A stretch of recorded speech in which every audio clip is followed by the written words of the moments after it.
Hello and welcome back to my channel. My name's Sarah and this is Like So Amazing. Thank you for joining me today. So today's video is my November makes video. So now into December, officially Christmas time, can put the Christmas tree up and everything. So I didn't actually get a chance to make that many things in November, so I haven't got that much to show you, so I'm sure this will be a fairly quick video. But I did make some really lovely things, so I'm really pleased with the things I did make. So I'm going to start off with, this is the latest thing I made actually. This is the Tilly and the Buttons Rosa shirt dress.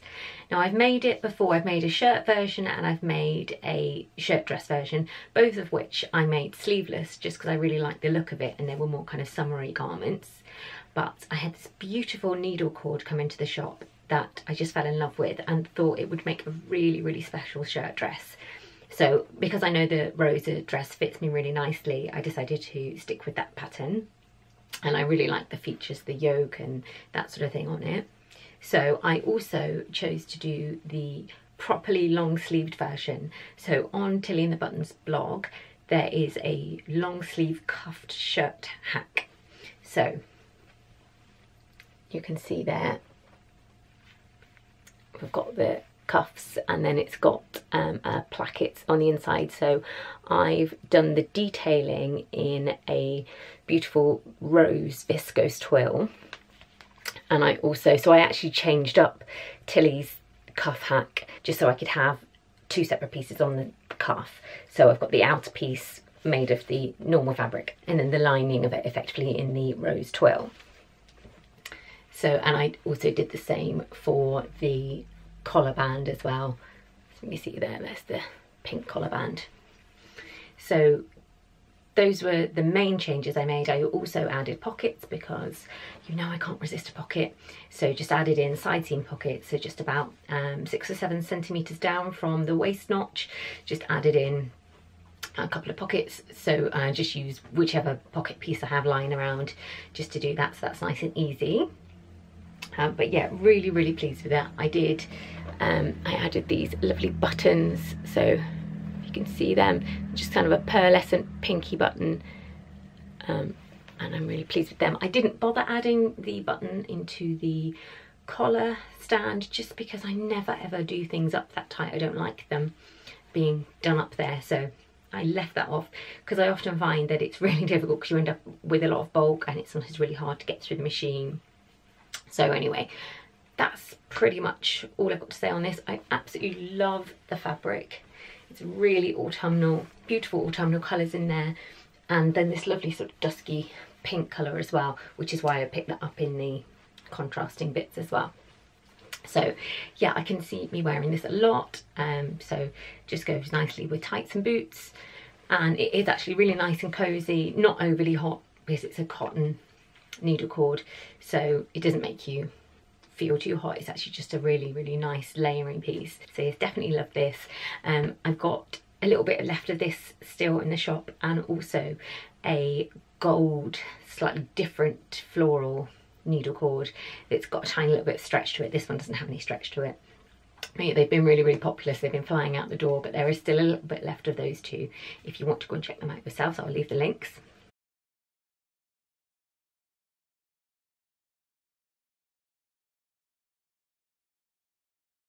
And then the other thing, so it's sort of one outfit but 3 items that I made. So this was for the Socialite Soiree, which was held at the start of November. So this was a party that I organised with Rachel and Nikki from the Stitch Sisters and Jen from Gingerella. So it was a really lovely night. We didn't really take lots of videos and pictures on the night. It was a little bit dark in the room we were in, and I think we were just all having so much fun. We were all dancing all night, so we just kind of didn't really get to that stage of lots and lots of pictures. There was some photo booth pictures and that sort of thing, but I've actually had to take some separate pictures of my outfit just to kind of document it. And I've done a blog post on it as well, so that's up on my blog now, so again I'll link that for you.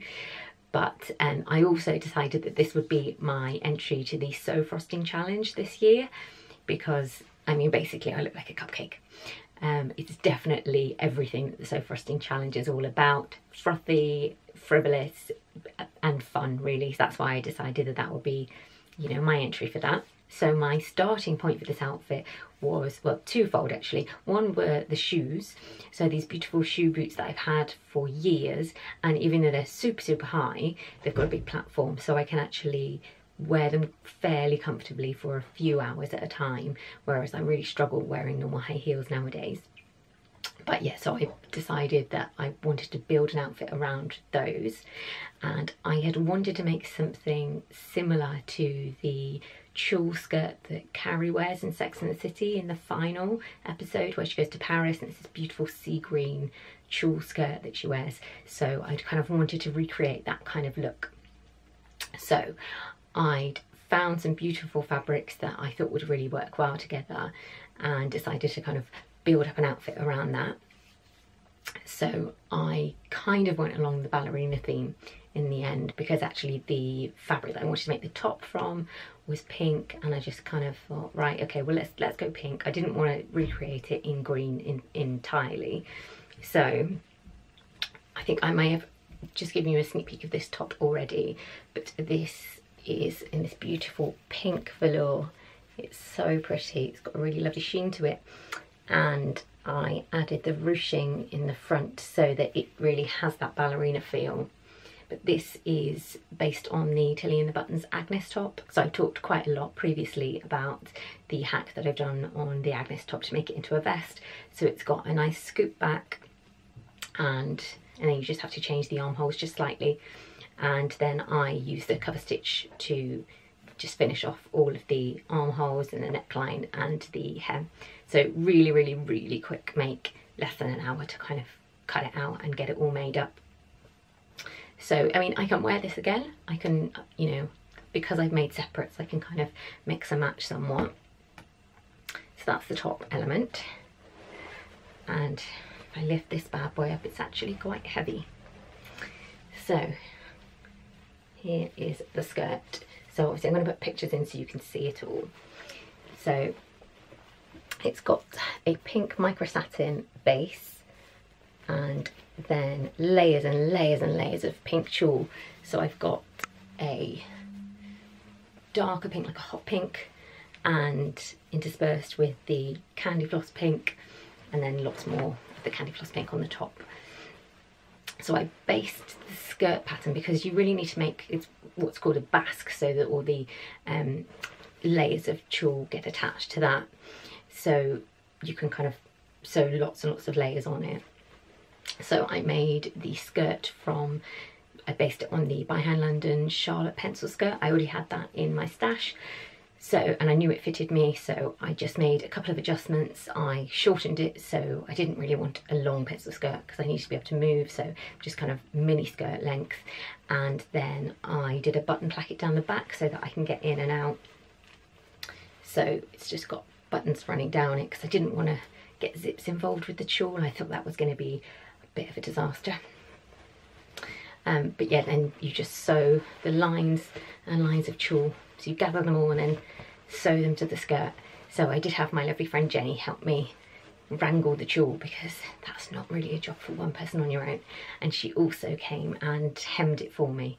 Again, you need to be able to stand in it, and you need to have someone else to chop all the layers off and get them all straight and even. And she did a brilliant job, so thank you so much, Jenny. So yeah, happy with this. There's a few changes I might still make.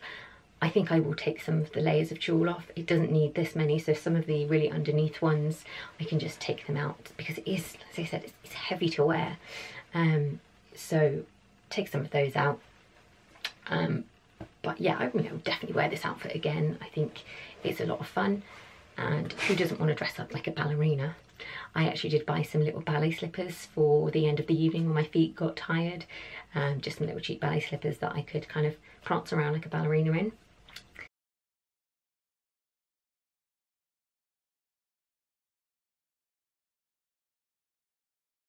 And then to kind of tie it all together so it felt like a cohesive outfit, I just made a really long sash belt. And when I say really long, that's, yeah, there's a lot of fabric there.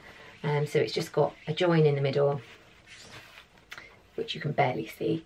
It's a little bit crinkled up at the moment. I did angled ends on it and just sewed around the edges, left a gap, turned it through, and then just hand stitched it. So really, really easy. With all of this kind of the stuff that didn't get seen, I didn't worry too much about it because I just needed to make the outfit quickly. And if you look inside the skirt, it's not the neatest sewing I've ever done, but the overall effect is good. So I'm happy with it. There was an element of like, this doesn't need to be perfect. It just needs to just do the job. So there's definitely lessons to be learnt with that, I think.